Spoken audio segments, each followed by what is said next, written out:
ಶ್ರೀ ಹೆಗ್ಗನೂರು ಕಾಳಮ್ಮ ದೇವಾಲಯ ಜಾತ್ರಾ ಮಹೋತ್ಸವ ಭಕ್ತಿಯ ಅಮೃತಗಾಥೆ. ಕಬಿನಿಯ ತೀರದಲ್ಲಿ ಹರಿದಾಡುವ ಗಾಳಿ ಒಂದೊಂದು ಕಥೆ ಹೇಳುತ್ತದೆ.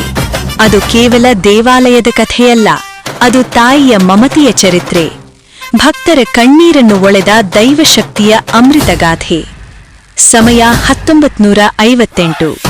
ಕಬಿನಿ ಜಲಾಶಯ ನಿರ್ಮಾಣದ ದಿನಗಳು. ಸಾವಿರಾರು ಕಾರ್ಮಿಕರು ಬಡತನದ ಬೆವರಿನಲ್ಲಿ ಜೀವನ ಕಟ್ಟುತ್ತಿದ್ದರು. ಆ ಕಾಲದಲ್ಲಿ ಆಸ್ಪತ್ರೆಗಳೇ ಇಲ್ಲ, ಚಿಕಿತ್ಸೆ ಎಂಬುದು ಕನಸೇ ಆಗಿತ್ತು.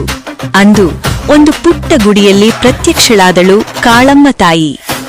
ಶ್ರೀಮೂರ್ತಿ ಸ್ವಾಮೀಜಿಗಳ ಮೂಲಕ ಭಕ್ತರಿಗೆ ದೊರಕಿದ ತಾಯಿತ. ಅದು ಕೇವಲ ಮಂತ್ರವಲ್ಲ, ಅದು ನಂಬಿಕೆಯ ಜೀವನಾಡಿ. ಅಮ್ಮ ಎಂದು ಕರೆದವರ ನೋವು 24 ಗಂಟೆಯೊಳಗೆ ಮಾಯವಾಗುತ್ತಿತ್ತು ಎಂದು ಹಿರಿಯರು ಹೇಳುತ್ತಾರೆ. ಕಾಯಿಲೆಗೂ ಕಷ್ಟಕ್ಕೂ ದುಃಖಕ್ಕೂ ಒಂದೇ ಪರಿಹಾರ, ಕಾಳಮ್ಮ ತಾಯಿಯ ಕೃಪೆ. 1974. ಜಲಾಶಯದ ನೀರಿನಡಿ ಮುಳುಗಿದ ಹಳೆಯ ಸನ್ನಿಧಿ. ಆದ್ರೆ ಭಕ್ತರ ಭಕ್ತಿ ಎಂದಿಗೂ ಮುಳುಗಲಿಲ್ಲ. ತಾಯಿಯನ್ನು ಭಕ್ತರ ಹೃದಯವೇ ಹೊತ್ತುಕೊಂಡು ಹೆಗ್ಗನೂರು ಗ್ರಾಮಕ್ಕೆ ಕರೆತಂದಿತು. ಅಲ್ಲಿ ನಿರ್ಮಾಣವಾದ ಸುಂದರ ದೇಗುಲ, ಅರಮನೆಯಂತೆ ಕಂಗಳಿಸುವ ತಾಯಿಯ ಸನ್ನಿಧಿ. ಅಧಿಕಾರಿಗಳು ಬದಲಾಗಿದರು, ಕಾಲ ಬದಲಾಯಿತು, ಆದರೆ ಹೆಗ್ಗನೂರಿನ ಜನರ ಹೃದಯದಲ್ಲಿ ಕಾಳಮ್ಮ ಎಂದಿಗೂ ಶಾಶ್ವತ. ಮಾರ್ಚ್ 4ರಂದು ಸರಗೂರು ತಾಲೂಕಿನ ಹೆಗ್ಗನೂರು ಗ್ರಾಮದಲ್ಲಿ ಭಕ್ತಿ, ಸಂಭ್ರಮ, ಶ್ರದ್ಧೆಯ ಮಹಾಸಾಗರ.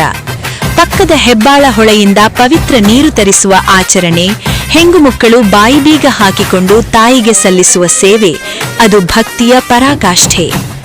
ಡೊಳ್ಳುಗಳ ಗರ್ಜನೆ, ಕುಂಕುಮದ ಸುವಾಸನೆ, ಹರಹರ ಕಾಳಮ್ಮ ಎನ್ನುವ ಘೋಷಣೆ, ಗ್ರಾಮವೇ ಒಂದು ದೈವಿಕ ಕ್ಷೇತ್ರವಾಗುತ್ತದೆ. ನಂಬಿದವರ ಕೈಬಿಡದ ತಾಯಿ, ಕಷ್ಟದಲ್ಲಿರುವವರ ಕಣ್ಣೀರನ್ನು ಒರೆಸುವ ತಾಯಿ, ಹೆಗ್ಗನೂರು ಗ್ರಾಮ ದೇವತೆ ಶ್ರೀ ಕಾಳಮ್ಮ.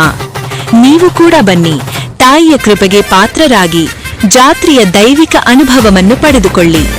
ಸ್ಥಳ: ಹೆಗ್ಗನೂರು ಗ್ರಾಮ, ಸರಗೂರು ತಾಲೂಕು. ದಿನಾಂಕ: ಮಾರ್ಚ್ 4. ಹೆಗ್ಗನೂರು ಕಾಳಮ್ಮ ತಾಯಿಯ ಆಶೀರ್ವಾದ ಎಲ್ಲರ ಮೇಲಿರಲಿ. ಎಲ್ಲರಿಗೂ ಜಾತ್ರಾ ಮಹೋತ್ಸವದ ಹಾರ್ದಿಕ ಶುಭಾಶಯಗಳು.